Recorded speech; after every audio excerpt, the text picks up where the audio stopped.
Ma'am, I need you to sit in that seat and tell me you can fly this aircraft.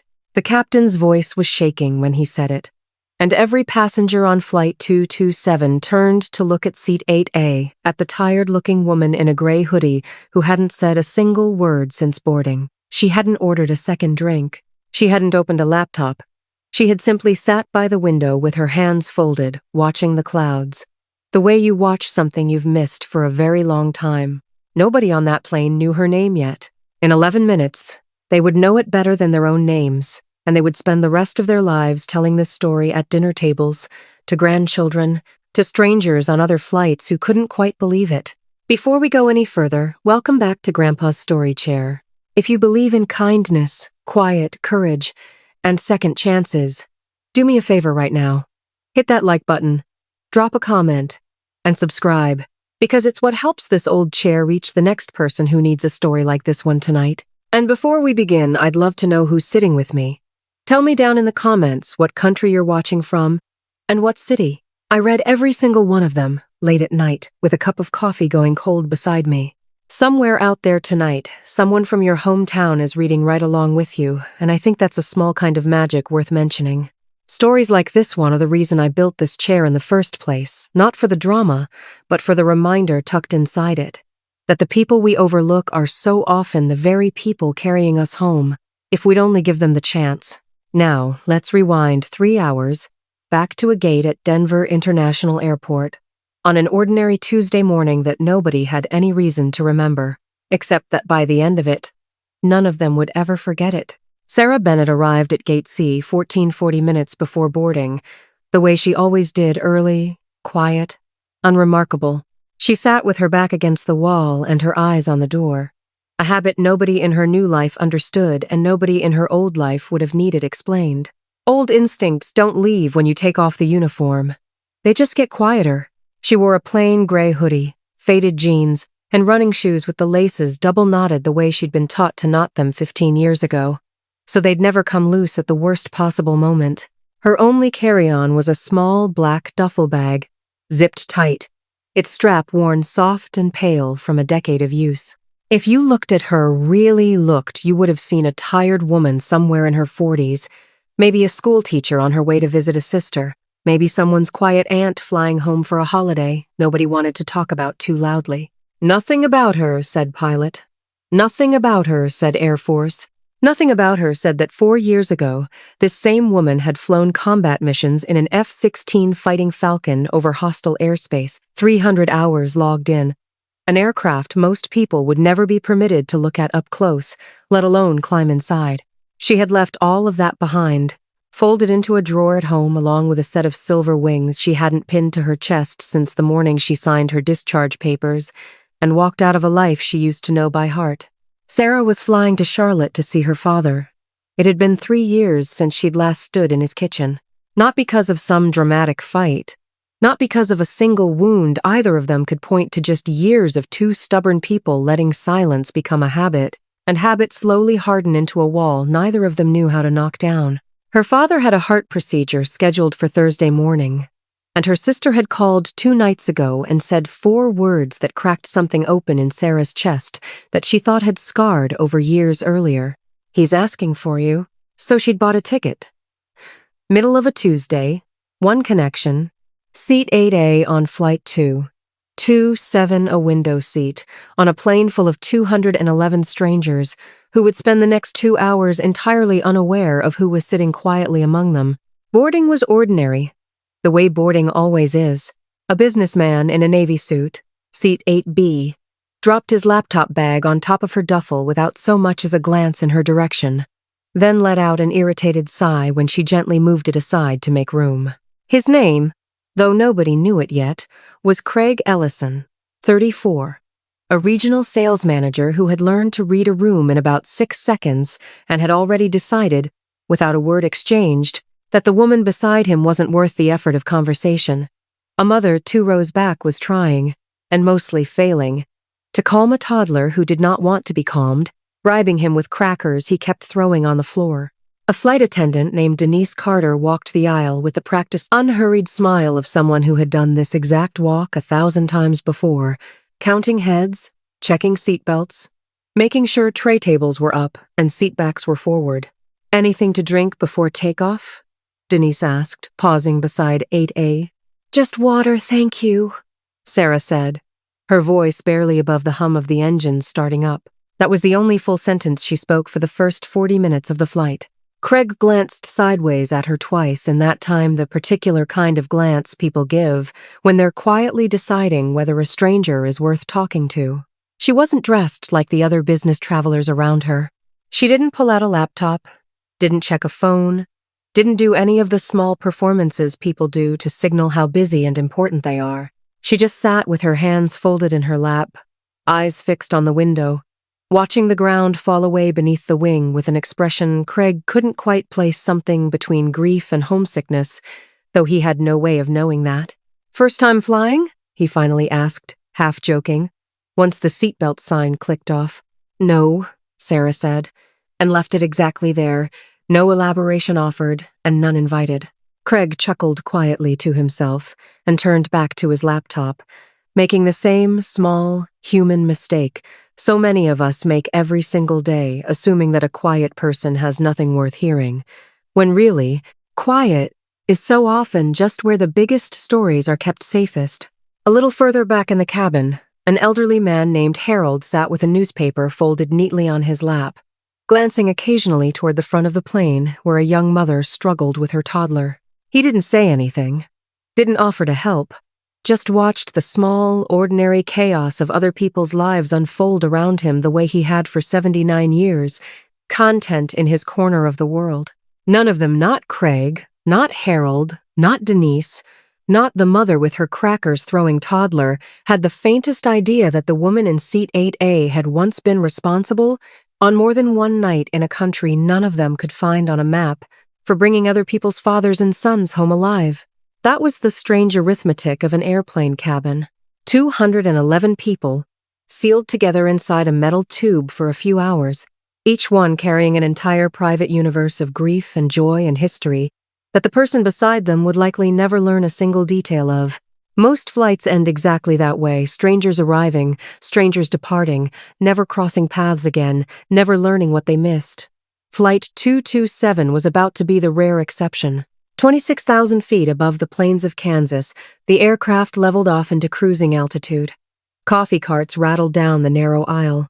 A child laughed somewhere near the back of the cabin. Sunlight slanted in sideways through the oval windows, warm and golden.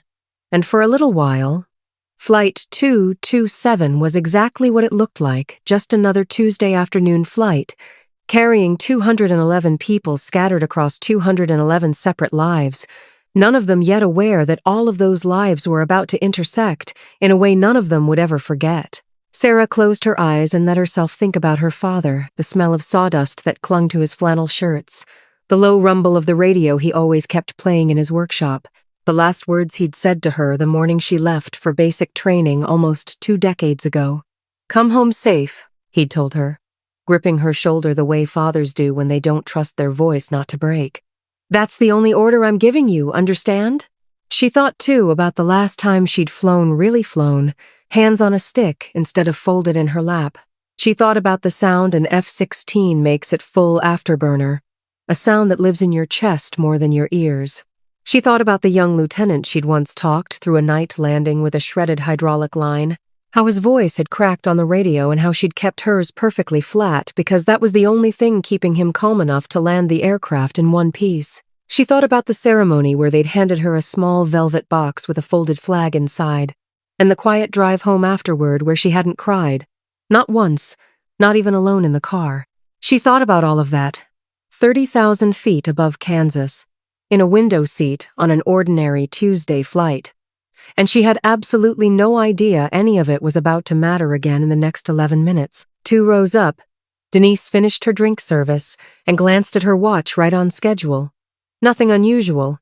A flight like 1,000 others she'd worked before. She had no reason to look twice at seat 8A. Nobody did. That was, in its own way, the whole point of the years Sarah had spent learning to disappear into a crowd, to look like nothing at all until the moment she needed to look like everything. She hadn't come home in 3 years. She was sitting there at 30,000 feet, quietly working out how to fix that, turning the words over in her mind like a stone in her pocket, when the first alarm went off in the cockpit. A sound none of the 211 passengers behind that locked door could hear at all. That was the thing about emergencies at altitude. They almost always begin in complete silence, hidden behind a locked cockpit door, long before anyone in the back of the plane feels that anything is wrong. First Officer Daniel Reyes had been flying for 11 years. He was 38, a father of 2 little girls, known around the airline for bringing homemade tamales into the crew lounge every December without fail. 20 minutes into cruise, he mentioned to Captain Marcus Webb, almost offhandedly, that he wasn't feeling quite right, a dizziness behind his eyes, a strange tightness low in his chest that hadn't been there an hour earlier. He reached for his water bottle, and it slipped clean out of his fingers. Then he slumped forward against the yoke. Captain Webb had flown for 22 years. He had handled violent turbulence over the Atlantic, a lightning strike on approach into Denver, a bird strike over the Rockies that had chewed part of an engine cowling to pieces. In 22 years, he had never once lost a co-pilot mid-flight. He pulled Reyes gently back from the controls, checked for a pulse faint, but there, thank God, and got on the radio to air traffic control with a calm that came entirely from training, not from any absence of fear. "Center, this is Flight 227, declaring a medical emergency. My first officer is unconscious. I need immediate vectors and I need medical assistance standing by on arrival." That alone would have been more than enough crisis for one afternoon. But 8 minutes later, as Webb worked the radio with one hand and scanned his instruments with the other, engine number 2, the same engine Reyes had flagged for an unusual vibration during pre-flight inspection, the kind maintenance crews call within tolerance, right up until it isn't, began losing power. Not a catastrophic failure. No fire, no smoke, nothing the passengers could see from their windows. But enough of a drop in thrust that the aircraft began a slow, uneven yaw. Enough that amber warning lights lit up one by one across a panel Captain Webb now had to read entirely alone. One trained pilot. One unconscious first officer slumped in the seat beside him. One degraded engine fighting the controls every second. 211 passengers who had no idea any of this was unfolding, still sipping ginger ale, scrolling through in-flight movies, dozing against folded jackets pressed to the windows. Webb did the math the way pilots are trained to do it: fast, unemotional, focused only on the very next necessary action, nothing further. He could, technically, fly the aircraft alone, landing single pilot on one compromised engine, while simultaneously managing radio communication, running emergency checklists, and monitoring a medical crisis in the seat beside him, was possible. It was also exponentially harder, and at a moment like this, every extra set of trained hands mattered more than Webb wanted to admit even to himself. He reached for the intercom, and his voice, when it came through the cabin speakers, carried just enough strain that even the toddler 2 rows back went quiet. "Ladies and gentlemen, this is your captain speaking. We're dealing with a technical issue, and I need to ask something a little unusual. If there is anyone on board with flight training or aviation experience, please identify yourself to a flight attendant immediately. This is not a drill, and I need you now." The cabin shifted instantly from restless quiet into a low wave of murmurs and confusion. A woman near the front began quietly crying, certain the plane was about to crash, until her husband took her hand and reminded her, voice unsteady, that captains asked for help so they could land safely, not because they were about to fail. Somewhere in the back, the toddler who had been fussing over crackers finally went still, sensing something in his mother's grip that hadn't been there a minute earlier. Denise moved quickly down the aisle, scanning faces, repeating the captain's request row by row, her voice carefully, even despite the tightness building in her own chest. A retired hobbyist, pilot in seat 14C, raised his hand, proud and eager to help, until Denise gently asked how many hours he'd logged and in what aircraft. 40 hours. A Cessna 172, more than 2 decades ago, back when his knees still let him climb into a small plane without help. He looked almost apologetic as he admitted it, and Denise squeezed his shoulder gently before moving on, grateful for his courage in raising his hand at all, even if this wasn't the moment that in the same breath. A second passenger, a young man in his 20s, said he'd done a few hours in a flight simulator video game and offered, half serious, to help. Denise thanked him kindly and kept moving.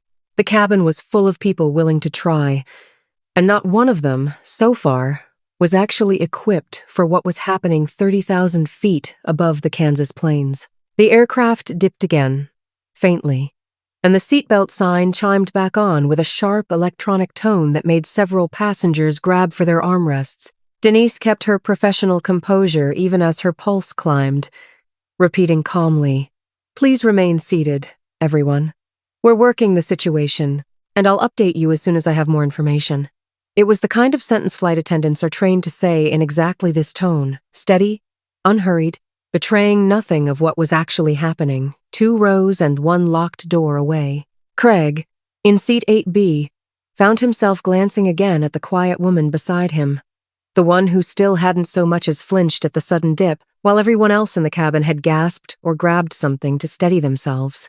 He didn't understand it yet. He would in just a few more minutes. Craig, still in seat 8B, watched the scene unfold with a growing unease he couldn't quite name. One hand gripping the armrest, his eyes drifting sideways toward the woman beside him, who hadn't moved an inch since the announcement started. Sarah had heard every word of it. She sat perfectly still for 3 full seconds, the exact same 3 seconds she used to give herself before every mission briefing, the narrow space where old instinct either woke up or stayed buried for good. Then, without any hesitation at all, she unbuckled her seatbelt. "Ma'am, please stay seated," Denise said automatically as she passed by. Half a reflex, half a rule she'd repeated 1,000 times before. "I need to speak to the captain," Sarah said. Her voice had changed. It wasn't louder, it wasn't sharper, but something underneath it had shifted, and it made Denise stop mid-stride, turning back toward her with real attention for the first time. "Do you have flight experience?" "I flew F-16s for the United States Air Force for 9 years, Sarah said, each word measured and certain. 3 combat deployments. "I need to speak to your captain right now." For a moment, the aisle went completely silent. Craig's mouth actually fell open. The very same businessman who had sighed at her duffel bag less than an hour earlier was now staring at her as though she'd transformed into an entirely different person mid-flight, which, in a way, she had. Denise didn't waste a single second on disbelief. She'd worked enough flights to recognize the particular certainty in a voice that couldn't be faked. She snatched up the interphone immediately. "Captain, I have a passenger former Air Force fighter pilot. 9 years experience. 3 combat deployments. She's requesting the cockpit right now." There was a pause on the line, half a heartbeat that felt much longer. Then Captain Webb's voice came back through, tight, exhausted, and unmistakably hopeful. "Send her up. Now." Denise turned to Sarah, who was already standing in the aisle, calm in a way that suddenly looked less like exhaustion and more like readiness. "This way," Denise said, and for the first time in the flight, her professional smile had dropped away entirely, replaced by something rawer and more human, the look of a person watching a stranger step forward when everyone else had stayed seated. As Sarah moved up the aisle, passengers leaned out to watch her pass, murmurs trailing behind her like a wake behind a boat. An older woman in row 5 reached out and briefly touched her sleeve, whispering, "God bless you." A teenager filming on his phone lowered it slowly, suddenly aware that this wasn't content, it was real. Craig watched her go, and for reasons he couldn't fully explain even to himself, he found he was holding his breath. At the cockpit door, Sarah paused for exactly 1 second, the same pause she used to take before stepping onto a flight line, before a mission briefing, before anything that mattered. Then she knocked twice, and the door opened. The cockpit door opened, and Sarah Bennett stepped into a world she hadn't touched in 4 years, the low electric hum of instruments, the sharp smell of recycled air and hot wiring, a heartbeat she once knew as intimately as her own pulse. Reyes was slumped in the co-pilot's seat, a blanket draped over him, one of the flight attendants kneeling beside him, 2 fingers pressed to his wrist, monitoring what she could. Warning lights blinked amber in a slow, steady rhythm across the panel. Captain Webb turned toward her, eyes red-rimmed with exhaustion and focus, sizing her up in half a second, the way pilots have always sized each other up, in cockpits and in wars, and in every place where trust has to be built faster than words allow. "Sarah Bennett," she said, sliding immediately into the empty seat. "Former captain, U.S. Air Force, F-16S, 9 years, 3 combat deployments before I got out. Marcus Webb, 22 years, mostly commercial, some cargo work before that. He didn't waste time on pleasantries, there wasn't time for any. Number 2, engines degraded, not fully failed, we've got partial thrust, and it's fighting me on every input. My first officer's down. Medical crews got him stabilized as best they can back there. I need someone reading the checklist and working the radio while I hand fly this thing into Wichita. Can you do that?" "Show me the panel," Sarah said, already scanning it with eyes that hadn't lost a single instinct in 4 years of civilian life. Webb pointed out the degraded engine indicators, the amber caution lights, the fuel flow numbers that weren't quite matching between the 2 engines anymore. Sarah absorbed it all in seconds, the way she used to absorb a mission brief with half her mind already 3 steps ahead, already rehearsing the next move before the current one was finished. This wasn't her aircraft type, she'd never flown a commercial jet a day in her life, but the fundamentals were the same fundamentals they always were. Airspeed, altitude, attitude. Trust the instruments when your body starts lying to you. She had taught those 4 things to a dozen younger pilots long before she ever imagined she'd need to lean on them again in a stranger's cockpit over Kansas. "I need you honest with me," Webb said, not looking away from the controls. "Have you ever flown anything this size?" "No," Sarah said. "But I've flown scared. I've flown hurt. And I've flown with people's lives depending on exactly what I did in the next 10 seconds. The aircraft's different. The job isn't." Webb exhaled, something in his face settling. "Good enough for me. Let's get this thing on the ground."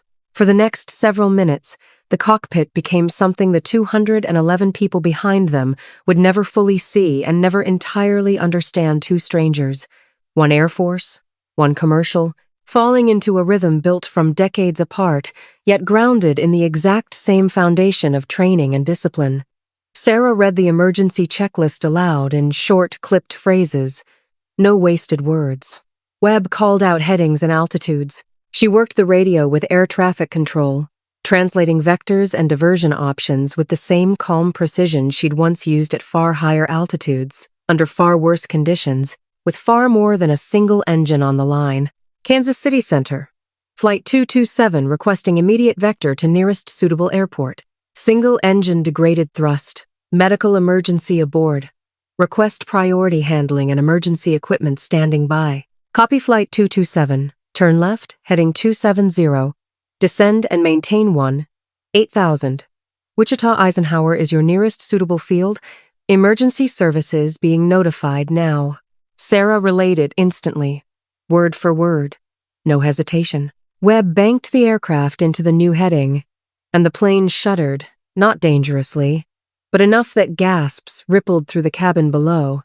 Enough that Craig gripped his armrest so hard his knuckles went white. Enough that the toddler 2 rows back started crying and simply didn't stop. "Thrust is uneven. It keeps pulling right," Webb said through gritted teeth, sweat beading along his hairline. "I'm compensating, but it's fighting me the whole way down. Trim it left. Ease off the right rudder pedal. Let the asymmetry work with you instead of against you," Sarah said. It wasn't a suggestion. It came out flat, focused, absolutely certain, the exact voice she used to use talking younger pilots down from situations far worse than a degraded commercial engine over the plains of Kansas. "You've got this. I've landed with worse thrust asymmetry on a strip, half this length while people were shooting at us from the tree line. This runway is nothing. You are going to put this plane down, and I am going to help you do it." Something in Webb's shoulders loosened, just slightly. Not because the danger had passed, it hadn't, not by a long way, but because for the first time since Reyes had collapsed, he was no longer facing it entirely alone. Back in row 8, a passenger Craig had never spoken to leaned across the aisle and whispered, "Did you hear that? Combat pilot." "She's actually flown in combat." Craig didn't answer right away. He was too busy thinking about the irritated sigh he'd let out over a duffel bag less than an hour earlier, About the 6 seconds it had taken him to size up the quiet woman beside him and decide there was nothing there worth his attention. The descent into Wichita took 11 minutes that felt, to everyone aboard, like an hour stretched thin. Sarah ran the emergency checklist twice, caught a flap configuration error before it could compound into something worse, and kept her voice level and unshaken every single time webs cracked under the strain of holding an unbalanced aircraft steady. She called out airspeed. She confirmed gear down. She narrated each step the way a good co-pilot always does, so the person flying never has to wonder what's happening around them, only what to do next. When the wheels finally touched the runway hard, jarring, but controlled, both engines still fighting each other the entire way down, the whole cabin erupted. Not into panic, but into something closer to disbelief, tangled together with overwhelming relief. Somewhere back in coach, someone started clapping. It spread down the aisle in seconds, row by row, until the entire plane was filled with the sound of 210 strangers applauding two people they couldn't even see. Emergency vehicles lined the runway, lights flashing red and white against the wide Kansas sky. Paramedics rushed aboard for Reyes the instant the aircraft rolled to a stop, moving with the fast, practiced urgency of people who had trained their whole careers for exactly this moment. And Sarah Bennett sat back in the co-pilot's seat, hands finally still in her lap, and let herself breathe fully for the first time in 11 straight minutes. Captain Webb turned to her, exhaustion and gratitude fighting for space across every line of his face. "You just saved this aircraft," he said, his voice thick. "I don't even know how to begin thanking you for that."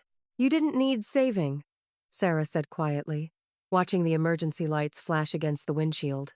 "You just needed a second set of hands that already knew what to do with them." Paramedics carried Reyes out on a stretcher, an oxygen mask over his face, his eyes fluttering open just long enough to find Webb's and offer a weak, grateful nod before they wheeled him away toward a waiting ambulance. Ground crews swarmed the aircraft, checking the degraded engine, already radioing back preliminary findings, a fuel control issue.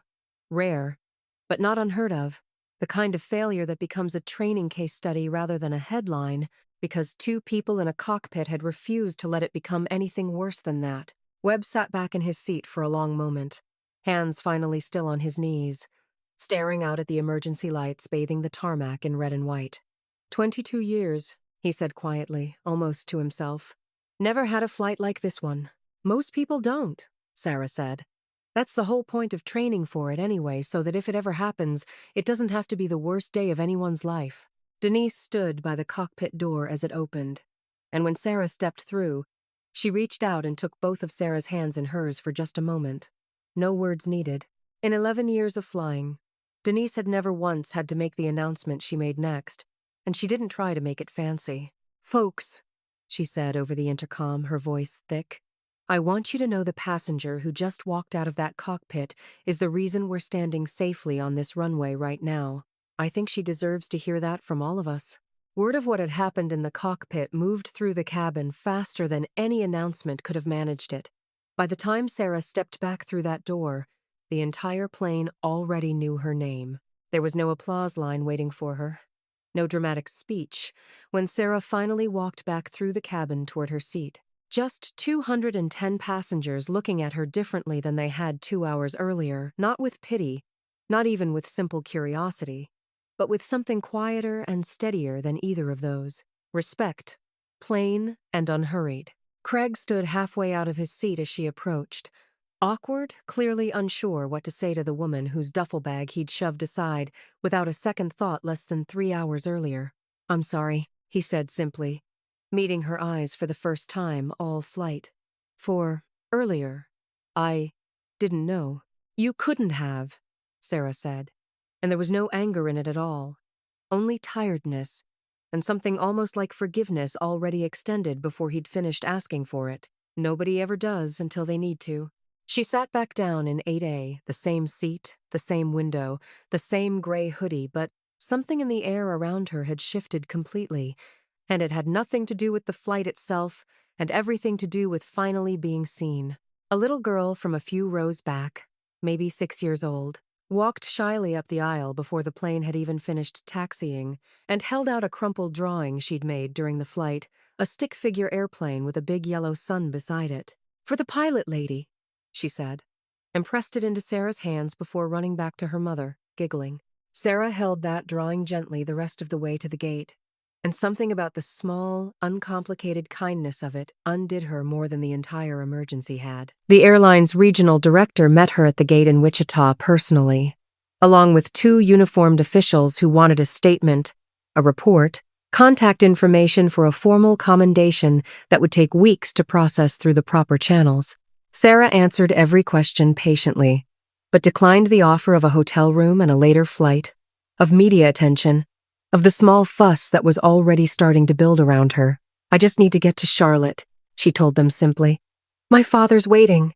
The airline arranged a connecting flight to Charlotte for that same evening. Sarah called her sister from the gate in Wichita, her voice still a little rough from adrenaline she hadn't fully burned off, and said the words she'd spent 3 years avoiding.